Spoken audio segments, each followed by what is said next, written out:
Okay, ladies, here we go. What we're doing now is we're looking at Byron Bay Winter by Robert Gray. First thing though, I would really like to go through the themes with you before we go through anything else. So the themes in this poem are the transformative power of nature and its capacity to shape someone's worldview whilst evoking a range of emotions. So that harkens back to our work on Journey to the North Coast. But we have something slightly different. We've got that immersion within nature provides individuals with opportunities for spiritual nourishment. We've got the grandeur of nature dwarfs the man-made world, that's the different one, and an examination of the advantages of living a life that is attentive, appreciative even to its natural surroundings wherever they are encountered. Now, this last stop point is taken from the Zen Buddhist influences on Robert Gray's poetry. It's all about being in the moment with nature and being mindful of your surroundings. The structure as well is an important thing to look over. So it has 4 line stanzas, and what you will notice is that some lines, it's an A-B, half or full rhyme scheme. Sometimes the rhyme will be full, like arc and mark, or sometimes it'll be a half rhyme, like sight and it, or foliage and carriage. And he's done this very, very purposefully. It's creating a musicality that helps the poem feel fresh and light, which conveys nature as a soothing relief. So each stanza ends with a full stop. We don't have a huge amount of enjambment going on, indicating that the thought explored in the stanza is contained within the 4 lines, leading the audience into the stanza's next imagist projection. So as we go through the annotations, what we're going to do is we're going to begin with a brief synopsis of what each quartet, each little stanza is getting us to focus on. And this is very much in the realm of the imagist poetry where the goal is to be painting pictures with words. These are 4 stanzas which show us 4 images. The linking theme or the unifying denominator is that they all occur at Byron Bay. So, the first stanza, barely contained by the eyesight, the beach makes one great arc, there overlap behind it, blue ranges, each a tide mark. Okay, so this stanza is talking about the coastal setting of Byron by providing a visual image of the ocean that envelops the beach and the town itself. So we then have the accumulation of the natural images, the beach, the ranges, and what that does is it allows the audience to become immersed in nature. In the opening line, we've got barely contained by the eyesight, which provides us with a sense of scale. The beach here is being portrayed as grander and more enduring than human comprehension, like it's bigger than what we can see with our own puny human eyes. Then we've got the one great arc, which is a metaphor emphasizing the grand nature of the landscape.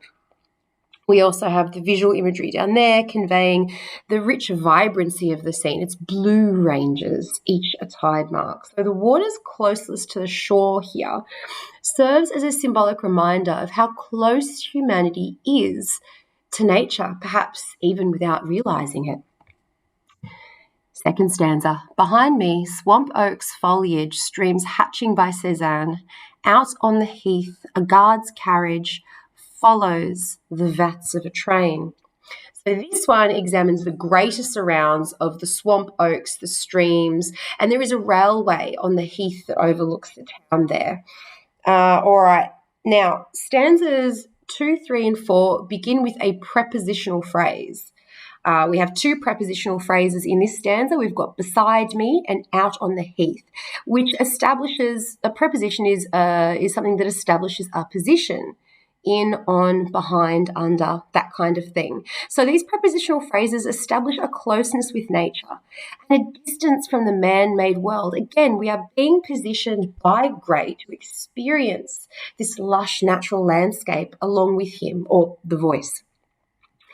All right, so we've got the foliage and the carriage, introducing the man-made and natural elements of the environment. I would argue this is a half rhyme, but it is a rhyme nonetheless. So the foliage, which are the leaves on the trees, and also the guard's carriage. So there is both man-made and natural elements. And then we have Cézanne. So Cézanne is a famous artist who is famous for his paintings. This is one of his most famous works, Mount Sainte Victoire, which is, as you can see, a pastoral scene where you've got big trees, you have a mountain range in the background, and in the center are little tiny buildings that are seemingly dwarfed by the grandeur, by the scale and size of their surroundings. So I believe that this is an intertextual allusion to his Impressionist painting, Mount Sainte Victoire, where the little town is dwarfed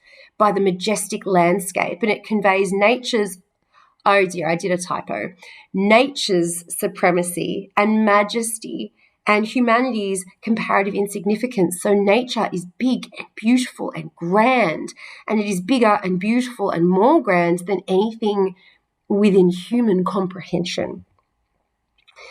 Then we've got the vats of a train. So the negative connotation of the vats conveys the intrusion of the man-made world into this picturesque scene.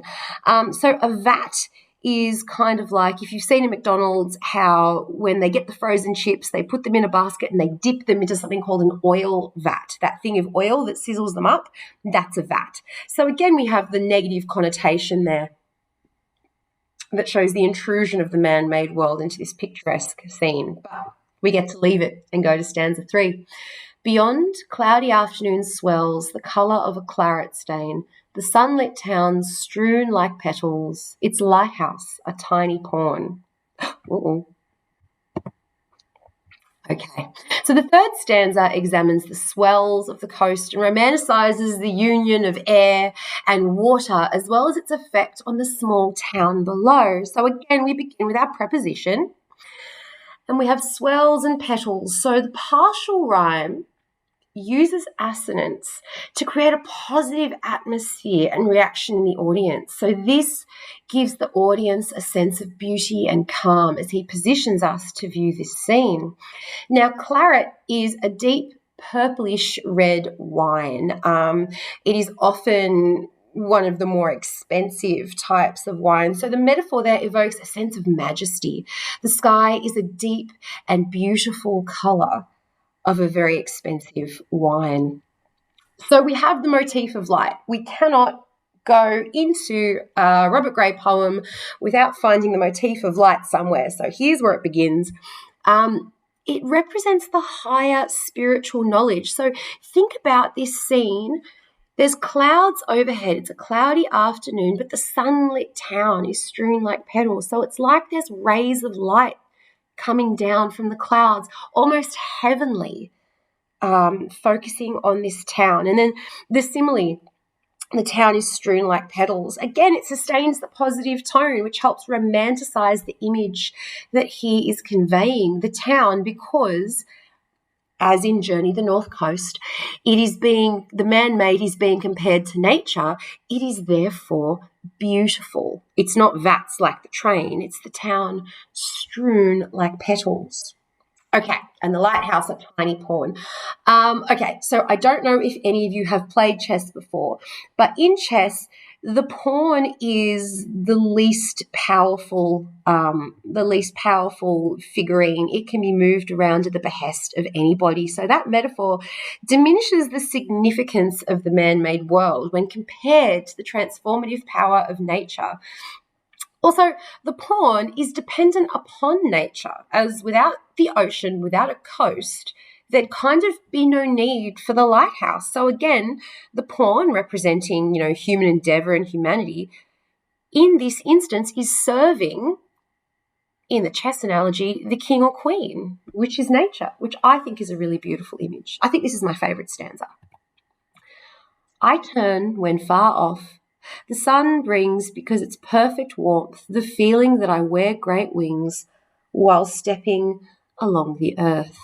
Okay, so the last stanza signals a shift in consciousness, whereas the narrator highlights their own thoughts. So again, it's pulling us, we've been looking at the environment, now it's pulling us back to the inner monologue of the voice, which shows the transformative beauty of nature and its relationship with the individual. So the first person pronoun, I turn, reverts us back to the person's focus, and it focuses on the metaphysical impact the environment has had. So he turns, the sun brings, because it's perfect warmth. Again, it's a hyperbolic description. The sun is bringing perfect warmth, and you've got this idealized tactile sensation. So I think everybody has a different idea of what perfect warmth feels like. But when it is described, you can feel your own personal sense of perfect warmth on your skin. And that sensation of sun meeting skin,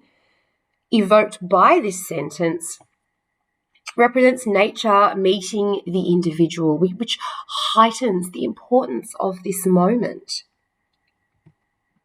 And then we've got brings and wings. So we have the full rhyme there, bringing a rhythmic sense of buoyancy, which creates a positivity of nature's impact of the persona. And unlike Journey, but like Flames and Dangling Wires, we end on a positive note.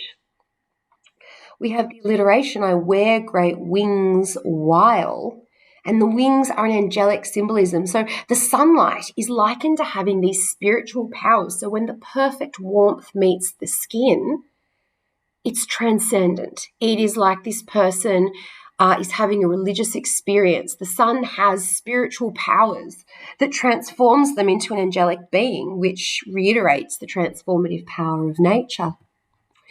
And then we've got this idea while stepping on the earth. So we've got the juxtaposition of the idealized image made by, the realistic like he's wearing great wings, the fantastical, while stepping along the earth, which is grounding us back in reality. And that is highly symbolic as it grounds and equates the cause of the poet's heightened awareness. This wearing great wings business is brought about by something as simple as him moving along the earth. It is a simple activity, and it is attainable by humanity if they immerse themselves in nature. Thank you very much, ladies.